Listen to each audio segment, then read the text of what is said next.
Guys time हो चुका है 5:11। तारीख है 27 अक्टूबर और मैं उठ गई हूँ क्योंकि इस समय का रूटीन मेरा ऐसा ही रहता है। अभी बाहर काफ़ी अंधेरा है। गेट का लॉक वगैरह मैंने खोल दिया है और उसके बाद आ गए हैं अंदर। तो आप लोगों को दिखाती हूँ कि बर्तन हमारे यहाँ टब में सारे भरे हुए रखे हैं। तो देखते हैं आज दिन में क्या क्या करते हैं। तो यहाँ पे गाइस जो है नाश्ता सुबह का जो था, तो मॉर्निंग का नाश्ता सब कुछ हो गया है, मतलब हस्बैंड भी जा चुके हैं और अब हम लग गए हैं अपने साफ सफाई में। तो आज हमने सोच रखा है कि ये वाला रूम तो मैं पूरा क्लीन कर दूंगी क्योंकि एक एक दिन टालते टालते समय बहुत ज़्यादा निकल गया और दीपावली एकदम नज़दीक आ गई और अब एकदम से पूरा काम एकदम सर पे आ गया है। इसी तरह भागम भाग करके काम पूरा हमको मैनेज करना है। और यहाँ मैं जाले को साफ कर रही थी ना, जाला छुड़ा रही थी, तो ट्यूबलाइट जो था वो नीचे लटक आया। तो अभी बेटा आएगा तो वो सही कर देगा। मुझे डर लग रहा था कि कहीं करंट वगैरह ना मार दे, तो मैं नहीं छू रही थी उसको।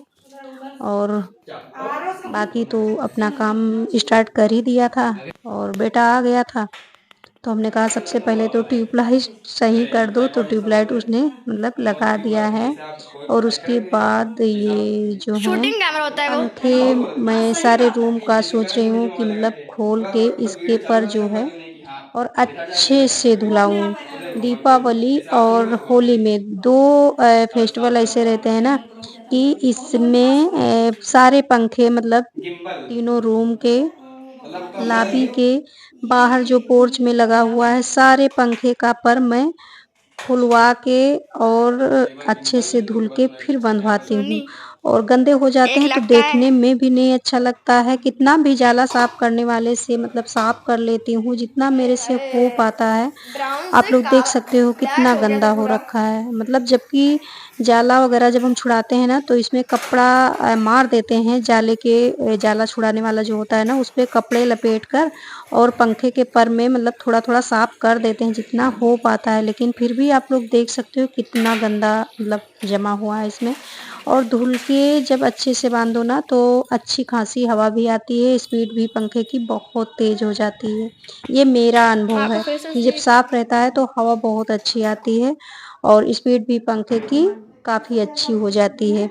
तो इस रूम का तो पंखा हमने साफ करवा लिया है और फिर अब अपना ये वार्डरोब के ऊपर जो छोटे मोटे सामान बैंगलोर में तो रखे ऑडी थे ना, फरारी सब चलती तो है। इसको भी निकाल लेती हूँ, मतलब उतार के दे देती हूँ बेटे को। बस यही सब काम ऐसे रहते हैं ना कि अकेले हो नहीं पाता है। बिना किसी के हेल्प से ये सब काम नहीं हो पाते हैं कि अगर हम ऊपर हैं तो फिर नीचे से कोई ना पकड़ने वाला है ना कोई सामान पकड़ाने वाला है। ये देख लीजिए, मतलब सफाई करती रहती हूँ फिर भी इतनी ज़्यादा गंदगी हो जाती है, पता नहीं कहाँ से धूल मिट्टी आती है। वाह भैया और बहुत नहीं। अब इसको हम ब्रश से साफ कर लेंगे। ज़्यादा नहीं गंदा था पर हाँ थोड़ी बहुत धूल गर्दा तो हो ही जाती है। अगर डीप क्लीनिंग करने लग जाओ ना तो पता नहीं कहाँ से गंदगी आ जाती है और ये सब काम नहीं हो पाता है। जैसे अलमारी वगैरह है ना तो इसको हटाकर हम डेली नहीं साफ कर पाते हैं, वजन है तो अकेले तो ये सब इधर उधर हो ही नहीं पाता है। बस यही सब काम रहते हैं कि कोई अगर हेल्प करने वाला होता है ना तो काम अच्छे से हो जाता है। और बेटा था तो हमने कहा लाइव ज्वाइन कर ली चलो इनके। अलमारी वगैरह जो है सही से मतलब इधर उधर करके आगे पीछे जाले जो कुछ हैं तो उनको हम साफ कर लेती हूँ। वैसे तो मैं साफ करती रहती हूँ लेकिन बस पीछे थोड़ा बहुत जाला लग ही जाता है क्योंकि अपने आप से नहीं, मतलब इधर उधर मैं सरकाती हूँ क्योंकि वो वजन चीज़ अगर ज़्यादा मैं उठा लूँगी, इधर उधर ज़्यादा अगर अपना ताकत गद्दा दिखाऊंगी तो फिर बाद में मुझे प्रॉब्लम होगी। तो 20,000 का इसलिए फोन थोड़ा-सा बचती रहती 19,000 हूँ। और यार। मैं आप लोगों को एक चीज़ बताऊँ कि ये दीवार जो है ना, तो मेरे यहाँ पेंटर पता नहीं कैसा था, बेवकूफ़ था।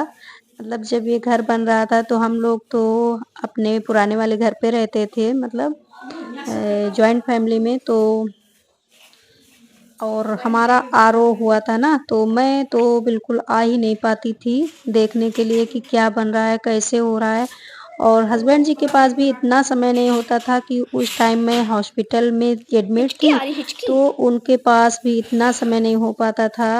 मतलब कभी रात में आएँ तो कभी कुछ मतलब ऐसे करके मैनेज करते थे अपना काम भी और मुझे भी हॉस्पिटल में मतलब देखना हर चीज़ का एकदम से मतलब सारा कुछ एक साथ हो गया था कि यहाँ घर पे काम भी चल रहा था, मैं तो आप हॉस्पिटल करना में फिर से। एडमिट थी और उनका जो बिज़नेस है सारा कुछ एकदम से हो गया ना, तो इसलिए कोई देखने वाला था नहीं, तो ये पेंटर जो है उल्टा दीवाल में ये काली कलर की जो बस पेंटिंग है है नहीं ना तो। बना दिए फ्लावर्स वगैरह जो भी है, हाँ हमारी बस तो नहीं कोई। उल्टी दीवार में बना दी, जबकि ये होना चाहिए बेड के साइड मतलब ठीक है जिस तरफ बेड का सर है ना तो उस ठीक है। तरफ होना चाहिए, लेकिन ये उल्टा हो गया।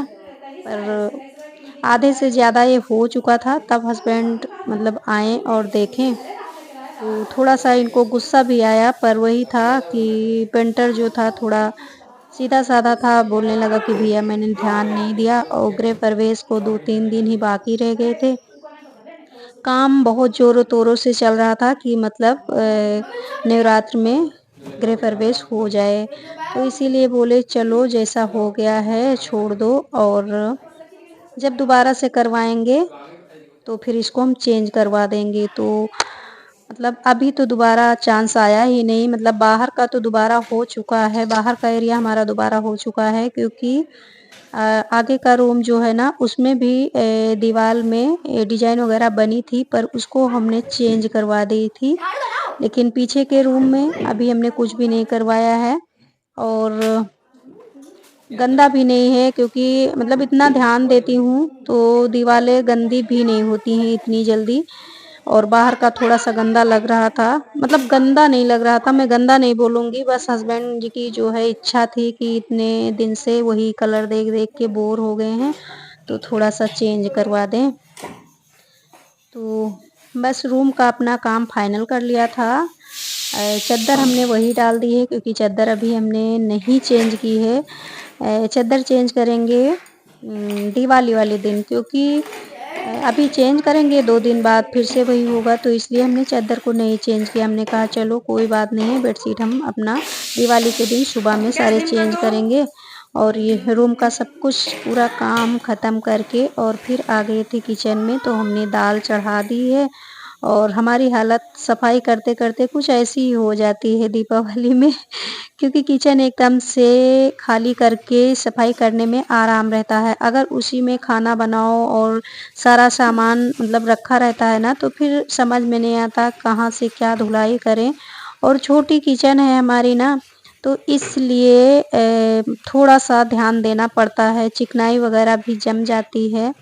तो अच्छे से जब दीपावली में धुलती हूँ ना, तो अच्छे से रगड़-रगड़ कर पूरी किचन चमकाती हूँ और फिर बहुत मन को सुकून मिलता है, एक शांति-सी मिल जाती है कि फाइनली मेरी किचन चमक उठी है।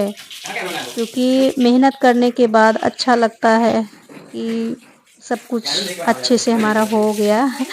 तो यहाँ हमने मतलब विंडो जो था ना तो इसको हमने रगड़-रगड़ कर साफ किया है और बेटा बोल रहा था मेरे से कि मम्मी इतना रगड़ रही हो और कहीं हाथ-वाथ में ना लग जाए। तो हमने कहा विंडो में कुछ ऐसा है नहीं कि हाथ में लग जाएगा। एक दिन की 2 बस दिन के यही लिए। जो ग्रिल होती है ना तो इसमें कहीं उँगलियाँ लग जाती हैं तो चोट लग ही साफ जाता कर है। दूंगा तो। पर कोई नहीं, हमारा काम अच्छा हो जाएगा तो दर्द मुझे बिल्कुल भी नहीं पता चलेगा। कोई भी काम हो जिस काम में कामयाबी मिल जाती है तो अच्छा लगता है, फिर बाद में बड़ा सुकून मिलता है। और थकावट तो गाइज़ मैं बताऊँ क्या बोलूँ मतलब हालत मेरी एकदम ख़राब है। मैं कुछ बोल नहीं सकती, बिल्कुल भी स्थिति मेरी ऐसी नहीं है कि मतलब सुबह मॉर्निंग में 5 बजे मैं उठ जाती हूँ, 5 बज के 11 मिनट या 5 सवा 5 या कभी-कभी ताना पौने 5 आना बस ऐसे ही मैं उठ जाती हूँ और फिर रात में साढ़े 11, 12, सवा 12 ऐसे बिस्तर पे पहुँचती हूँ क्योंकि पूरा दिन ऐसे निकल जाता है और फिर रात में अपना खाना-पानी का समय हो जाता है तो इसलिए। और किचन हमारी एकदम अच्छे से मतलब साफ़ सुथरा हो गई थी। ये जो है वार्डरोब के अंदर जो सामान रखा था रैक के अंदर ये डब्बे, तो ये अभी हमने जल्दी में ही ये साफ़ किया था, तो इसलिए मैं रैक का सामान मैंने बाहर नहीं निकाला था ऊपर वाले रैक का, क्योंकि हमने सोचा था कि बाद में कॉलन डाल के और सामान हटा के जो शीशे हैं अंदर ना, तो उनको मैं अच्छे से पोंछ दूँगी और हमारा साफ़ हो जाएगा। तो फाइनली हमारा किचन भी साफ़ हो गया है। अभी हमने सामान शिफ्ट नहीं किया है, बस साफ़ कर लिया है। और उसके बाद किचन का काम करने के बाद फिर मतलब बहुत ज़्यादा थकावट भी थी, तो बेटा बोला कि मम्मी कुछ आसान सा बना लो, और कुछ समझ में गाइस नहीं आ रहा था कि क्या बनाएं। तो फिर वही हुआ कि टमाटर की चटनी और रोटी बना लो। हमने कहा बाहर का तो कुछ मंगाना नहीं है, क्योंकि बेटा बोल रहा था कि कुछ बाहर से ऑर्डर कर लें, तो हमने कहा नहीं, तुम लोग जो खाओगे मैं बना दूँगी। तो फिर वही टमाटर का चटनी और रोटी बनाए हैं, बढ़िया देसी खाना। तो आप लोग भी आ जाइए खाने के लिए, जिसको पसंद है टमाटर की चटनी और रोटी। तो बस इसके बाद खाना-पीना हुआ और फिर हमने सुबह की शुरुआत कर दी। मतलब खाने के बाद मतलब सुबह जो काम करना है, तो सब लोग सोते रहेंगे और मैं सुबह उठ के पर्दा वगैरह धुल लूँगी, इसीलिए मैंने पर्दे रात में ही निकलवा लिए हैं। और क्योंकि ये लोग सोते रहेंगे, सुबह-सुबह जगाओ तो फिर अच्छे से काम करेंगे नहीं, थोड़ा-सा डिस्टर्ब होंगे। तो बस आज की वीडियो में इतना ही। वीडियो पसंद आई हो तो लाइक करें, शेयर करें, चैनल को सब्सक्राइब करें। Bye bye.